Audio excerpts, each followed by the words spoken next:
ஆர்யாவுக்கு நல்ல நடிகர்ன்ற பட்டம் கொடுத்த நடிகைகள். அது என்னதான் மாயமோ தெரியல, எந்த நடிகர்களிடமும் மயங்காத நடிகைகள் கூட ஆர்யாவை கண்டா மயங்கின்றாங்க. அதுவும் நடிகைகளை ஒரே நாள்ல பிக்கப் செய்யக்கூடிய ஜகஜால கில்லாடின்னு சக நடிகர்களே ஆர்யாவை பத்தி புட்டு புட்டு வைக்கிறாங்க. ஆனா அப்படி அவங்கள எந்தெந்த நடிகைகளை ஆர்யாவோட இணைஞ்சு பேசுறாங்களோ அவங்க எல்லாருமே ஆர்யாவை ரொம்பவே புகழ்ந்து தள்ளுறாங்க. அதுல அனுஷ்கா நானும் ஆர்யாவும் ஹோட்டல்ல கெட்ட ஆட்டம் போட்டதா சொன்னாங்க.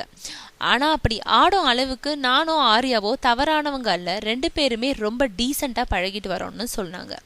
அதே மாதிரி நயன்தாரா, அஞ்சலி, டாப்ஸி உள்ளிட்ட மற்ற நடிகைகளும் ஆர்யா ரொம்ப கேஷுவலா பழகக்கூடியவர், அதுதான் மற்றவங்களோட பார்வையில தவறா தெரியுதுன்னு ஆர்யாவுக்கு சான்றிதழ் கொடுத்தாங்க. இந்த சூழ்நிலையில இப்போ ஆர்யாவோட புறம்போக்கு படத்துல நடிச்சிட்டு வரும் கார்த்திகா ஆர்யாவை பத்தி சொல்லும் பொழுது, ஆர்யாவை மற்ற நடிகைகளோட இணைச்சு வெளியான செய்திகளை பார்த்து அவர் ஒரு மாதிரியான ஜாலி பார்ட்டியா இருப்பாருன்னு தான் நானும் நினைச்சேன். ஆனா அவரோட நெருங்கி பழகுன அப்புறம் தான் அவர் அந்த மாதிரி ஆள் இல்லைன்றத புரிஞ்சுக்கிட்டேன்.